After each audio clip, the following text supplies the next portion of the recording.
top of the morning to you. I'm not Irish. I'm not even going to try. Banshees of Inisherin is opening Friday in limited release, but obviously we'll be platforming out. It's going to be, I think, one that we wind up talking about a lot during award season. It's Martin McDonagh reunited with Colin Farrell and Brendan Gleeson. Didn't you and he used to be the best of friends? We're still the best of friends. No, you're not. Who says we're not? Sit somewhere else.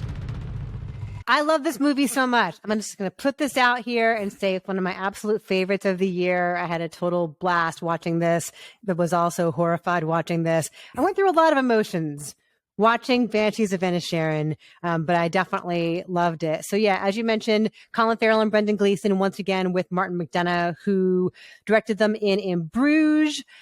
They had spectacular chemistry in that movie, and they do here as well in a very different way, in a much lower key, a much more somber kind of tone, less bickering and more sniping. It's a little different, but the energy is definitely still there. That camaraderie is still there. This takes place in April of 1923 on an island off the coast of Ireland. Colin Farrell is Padraig, and Brendan Gleeson is Colin, and they are lifelong best friends in this incredibly insular place. And Martin McDonagh, besides being an incredible writer, which is a really sharp and specific ear, really sets the tone here. And it has this very rich, vivid sense of place. Ben Davis shot this, who also shot 3 billboards for Martin McDonagh. He shot several Marvel movies. You can feel the chill of the mist. You can feel like the mud and like the stone, the cold of the stone. It's a very vivid, evocative sense of place here. And it's just this insular island where everyone knows everyone's business.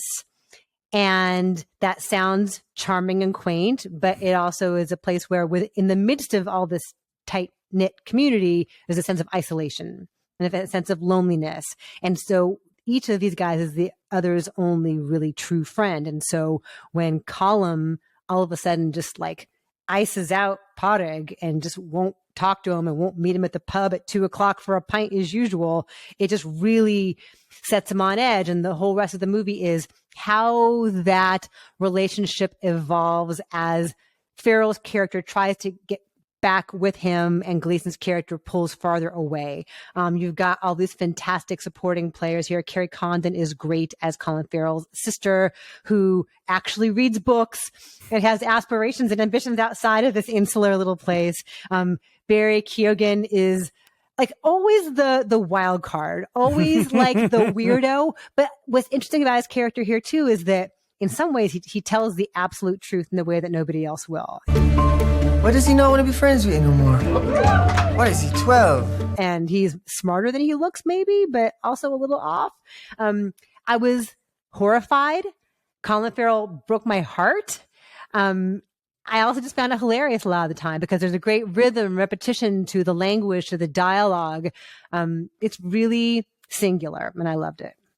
Yeah, this is definitely McDonagh's wheelhouse as far as the sort of melding, humor and brutality and these really intense characters and their relationships. I liked it a lot. I think if I like it less than you, it's because there's something about the whole central premise that feels so theatrical. Not that the movie feels stage-bound in any way, but just the premise and the way these characters suddenly decide that this thing is going to happen and the fallout from it feels much more like the setup of a play than a movie somehow. But within that, I think it's handled really well. I made the joke before that, before I was supposed to go to Venice, but then I got COVID instead. In like 2 days, I saw Tar, Don't Worry, Darling, and this. And I kind of thought of them as the consent trilogy, because Colin Farrell here is playing a guy who will not take no for an answer. He is given a boundary, and he is given what his friend wants and how his friend wants to move forward and what his desire for his life is going to be, and he cannot accept it. He can't take it. He keeps looking for a loophole. He keeps thinking if he pushes enough, he'll the other person will get over it and give him what he wants, and he just can't take no for an answer. But he's so sunny. He's so like happy-go-lucky, and it comes from a pure place. Don't you feel for him? I mean, yeah, no, look, that's the thing. I mean, and it's not like, oh, he's terrible and Brendan Gleeson is so great. I mean, like they're both a mess and they both have a point, So that's what's interesting about all of this. And that's what makes these characters fun to watch. But just in terms of seeing those three movies back to back, I just thought about like the idea of consent kind of came up in my head as a thing. But yeah, you're right. It looks great. A very deep bench of cool character actors. You don't really know where it's going to go. No. Or like how far they're going to take it, which is another sort of Martin McDonagh thing. We're like, okay, you've set up an already pretty crazy premise. How far are we going to go here with this? And I don't want to say, I know some reviews have said what it is. I don't want to say what it is. Oh, no. Like the extremes to which this story goes in this seemingly genteel, quaint, charming setting. I love that contrast. The shock of that contrast is endlessly interesting. Yeah, there's a breed of like matinee goers who are going to go to this movie for the sweaters and be like, "Whoa!" No, but speaking of, the costume design is really great. And also it is, needed because it's warm, but like there's one coat that Kerry Condon wears that really pops and it tells its own story about her and what dreams, matters to her. So that's really interesting too. Yeah. You're mentioning that the supporting players, Pat Shortt is really great as the pub owner, David Pearse as the priest. I love the confessional scenes because they do not go where you expect them to at all. They are like profane and so wrong and hilarious. Gary Lydon, very hissable as the local cop.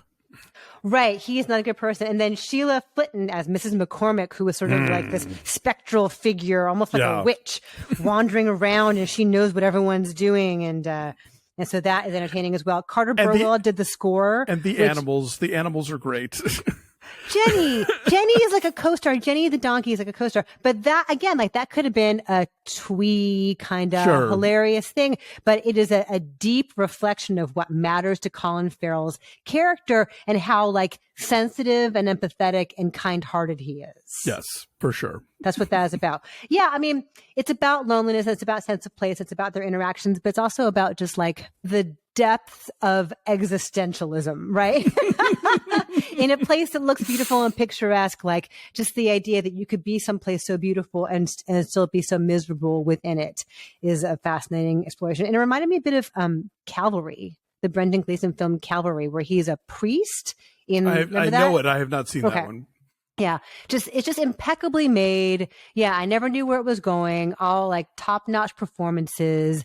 I like this more than in Bruges, like in a totally different way. I love in Bruges, but like that relationship feels so much more deeply felt here and so much more substantial here. And they both, Brendan Gleeson is heartbreaking in his own way. Like it's kind of perfect. So I'm giving it a 10. Wow. Okay. Well, God, now I feel like I'm dragging us down with the 7.5, but I like it a lot. And I think people should see it. So I hope they do. You should see it. You should see it in a theater, just to for the spectacle of it, and just to immerse yourself in these performances and to hear that score. And the silences, I think, are important too, and that something that really lands in the theatrical experience. So yeah, if you can see it on the big screen, if you're able to do that, recommend it for sure.